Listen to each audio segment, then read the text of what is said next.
Alright, mula kay Melvs Castle mga kapatid, pag-usapan natin tong bagong batas o bagong estratehiya na gagawin ngayon ng AFP kung saan ay sinabi ng AFP mga tol na hindi na tayo papayag ulit na mabulas ng China. Kumbaga kung anong gagawin sa atin ng China, papalagan na natin yon mga tol sa susunod na mga raw remission natin. Diba? Matindi yan mga tol, yan ang aabangan natin, malamang aksyon yan. Pero sana wala nang mangyaring ganun kasi nga nagkasundo na daw ang Pilipinas sa China, ewan ko na lang kung ang China tutupad sa kasunduan natin dahil alam niyo naman mga yan, magaling lang sa salita pero andyan na naman ang mga Coast Guard nila. Well anyway, mula kay Melvs Castle to mga tol, bago natin to simulan, wag mong kalimutan mag-subscribe sa kanyang YouTube channel, nakalagay po ang link sa ibaba. At kung bago ka pa lamang dito at trip mo yung mga ganitong klaseng reaction video and commentary, huwag mo rin kalimutan mag-subscribe.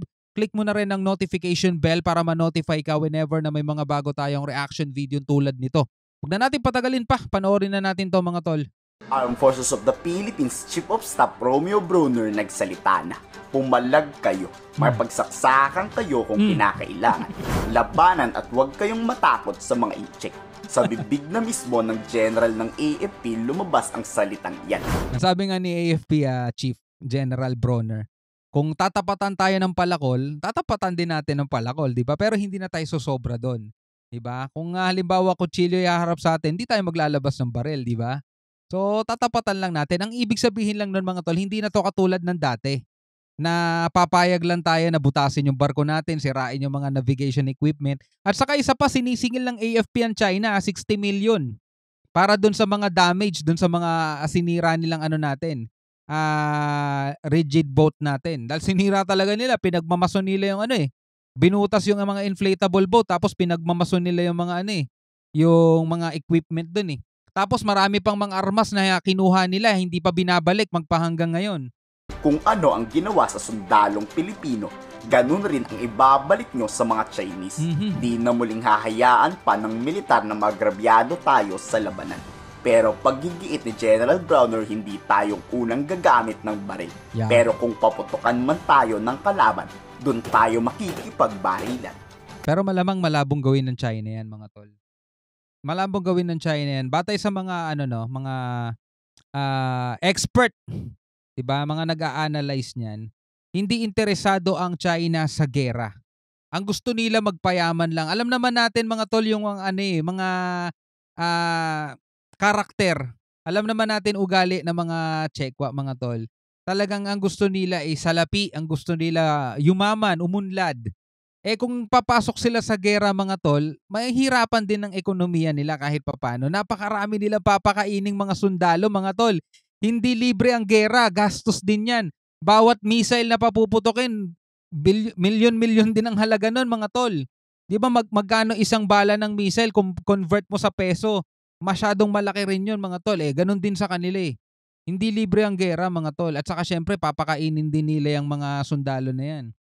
Buti sana kung Pilipinas lang makakalaban nila . Walang problema, baka within 24 hours masakop na tayo niyan . Kaso hindi .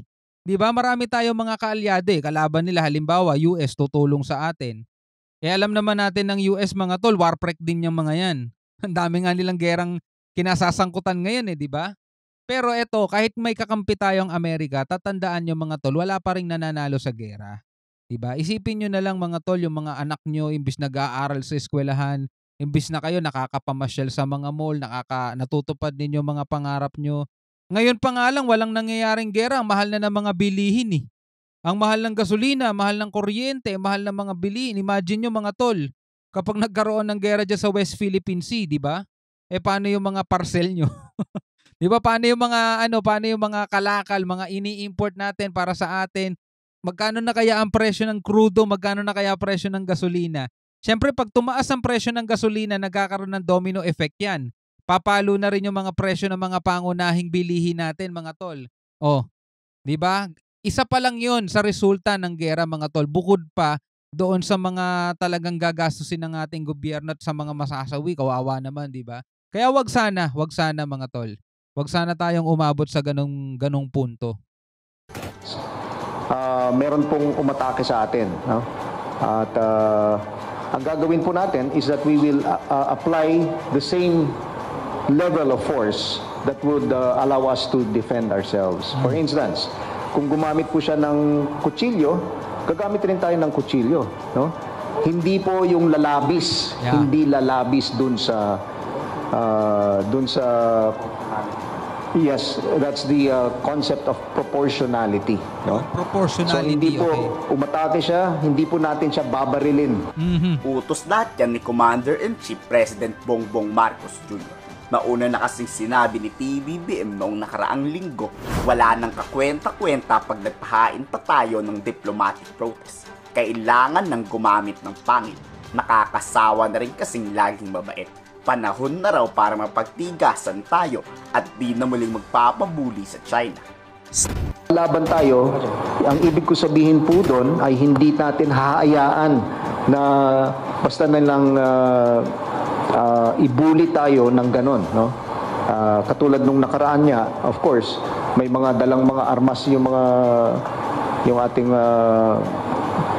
katunggali, but in the next RORE ay Hindi na pwede. basta hindi po tayo papayag Yun. na basta na lang, no, apihin.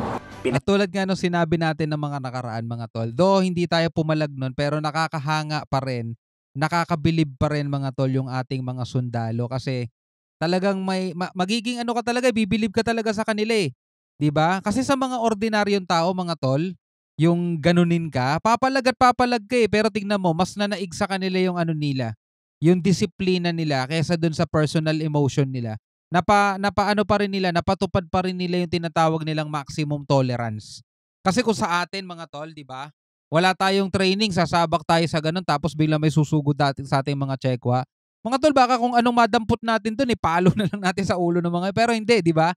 Hindi ni ginawa yan ng mga sundalo kasi nga talaga ang nananaig sa kanila is yung ano nila, pagmamahal sa bayan, na alam nilang pag eto ginawa nila ng hindi maganda tong mga Chekwan to, pwedeng mauwi pa to sa mas malala kaysa dun sa sinapit nila eh.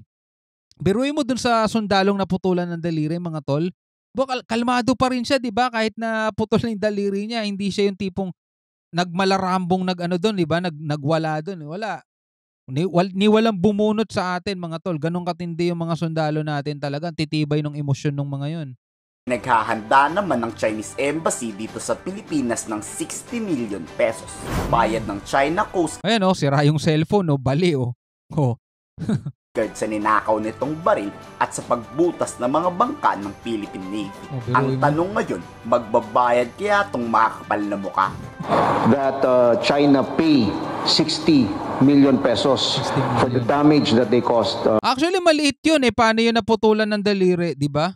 during that hindi pa kasama doon, no, hindi pa kasama doon. But we are also looking into the possibility of charging them with the cost of restructuring the hand of Yun. CSN-1 Facundo kasi mag-operahan po siya operahan para bumalik yung function ng kanyang kamay. Nanawagan naman ng militar na wag Sabi nga natin nung nakaraan sa sa reaction video natin, mga tol, napakahalaga ng thumb o ng hinlalaki, mga tol, lalo na sa isang sundalo sa paghawak ng armas, mga tol. Alam natin kung anong function ng hinlalaki natin, mga tol, sa lahat ng hinahawakan natin. Ito yung pinakaano natin pinaka kumakapit di ba? Biro mo, hawak ka ng baril tapos wala kang thumb, baka tumama sa mukha mo yung recoil nun. masyado magpapaniwala sa fake news ng China.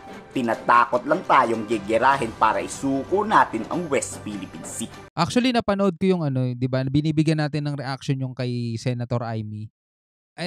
Alam mo yun, parang may hidden may hidden agenda, mga tol. Ayoko na lang manghusga, mga tol. Panoorin niyo na lang. Ganyan ba ang gusto nyo? Ang ipamigay ang sarili nating karagatan o ipaglaban natin ang ating karapatan? Mamili kayo. Kailangan mamulat po tayo lahat, magising tayong lahat dun sa nangyayari sa ating bansa, internally. So, in the West Philippine Sea, we have launched our new campaign plan, communication plan called Mulat. At ang pinaka-mensahe po natin ay nakasulat dito. No? The West Philippine Sea, these are our seas,